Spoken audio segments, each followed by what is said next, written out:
Welcome back to Topics in Statics. The next two videos are going to focus on particle equilibrium. So the first thing we need to know is, what does it mean when I talk about a particle being in equilibrium? Well, the condition for equilibrium comes from Newton's first and second laws of motion, which just says that the sum of the forces equals zero. Right? That's what it means for it to be in equilibrium. This is a vector equation. Some technicalities, that condition is both necessary and sufficient. Okay, fine. Whatever that means.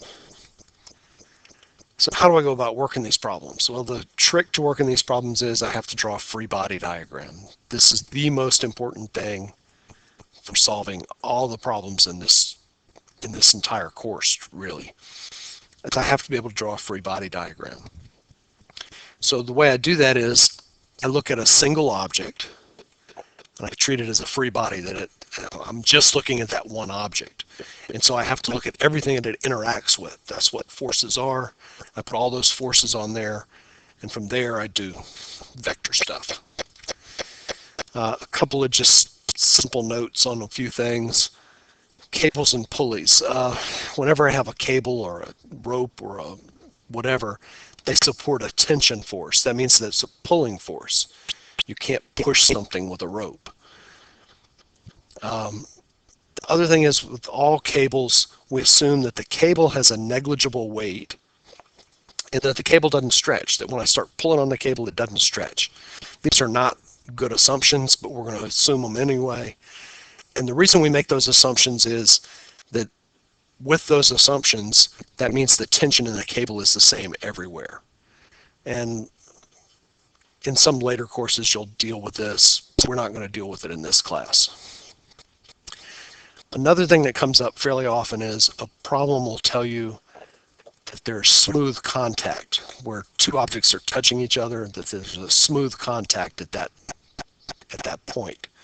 What that means is that the only force acting at that point is normal to the surface. It's normal to the surface of contact. There's no friction. That's what smooth means. So there's no component of the force acting at that location that's parallel to the surface, because there's no friction. So it's only normal to the force, or normal to the surface. All right, for now, for this portion, we're going to talk about coplanar force systems. Whenever I use the words coplanar, that means all the forces lie in the same plane, which means this is a 2D problem. I only need x and y coordinates. In which case, that vector equation, which is my equation of equilibrium, becomes two scalar equations. Sum of the forces x equals 0 and sum of forces y equals 0. Right, because I've only got two equations from my conditions for equilibrium, I can only solve for two unknowns. If you have a problem that asks for more than two things, you're looking for more than two unknowns, there has to be another equation somewhere.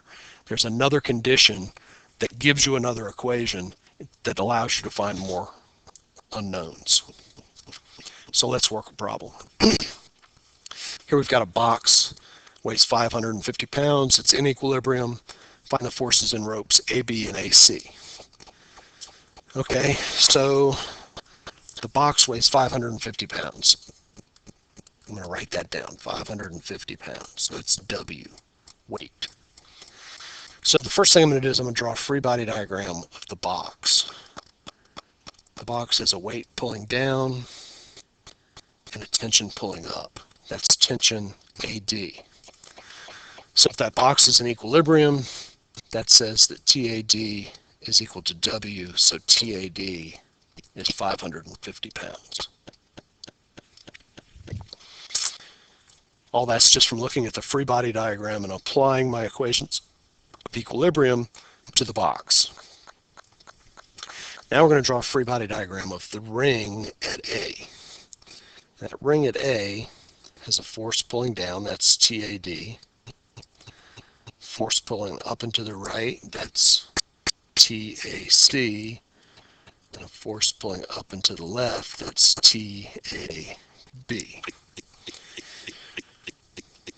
So I'm going to apply my conditions for equilibrium to this, and I'm going to get equations in x and y. But before I do that, TAB and TAC, neither one of them points just in the x or y direction. So I need to resolve them into components. So I'm going to write those forces as vectors. So this vector TAB, the vector. Well, let's see. Let's put a coordinate system in here somewhere. Put this coordinate system, we'll draw it this way. X points to the right, Y points up.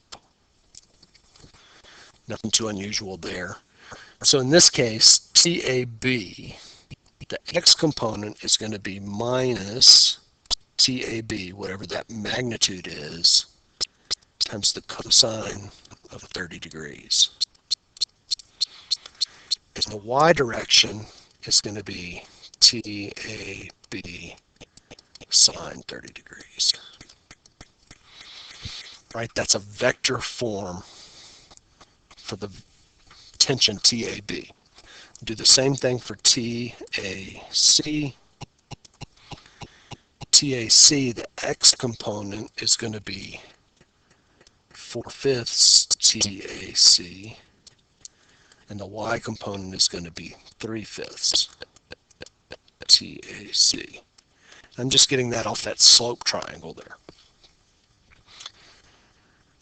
Okay, so now I'm going to write down two equations because I have two equilibrium conditions. Here's my two equilibrium conditions. So in the x direction, well, I could write, let me back up. I can write down TAD also as a vector. It's minus 550 pounds in the j direction. So the sum of the forces in the y direction, sum of the forces, so I get minus TAB cosine 30 degrees. That's the TAB component, plus 4/5 TAC, and that has to be equal to 0.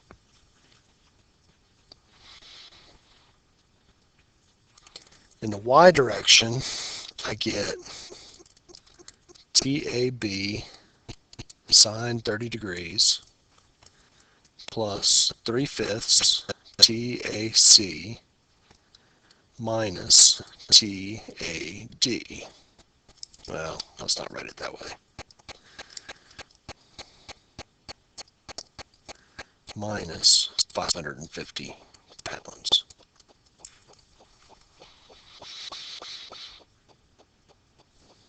So now I've got two equations, two unknowns.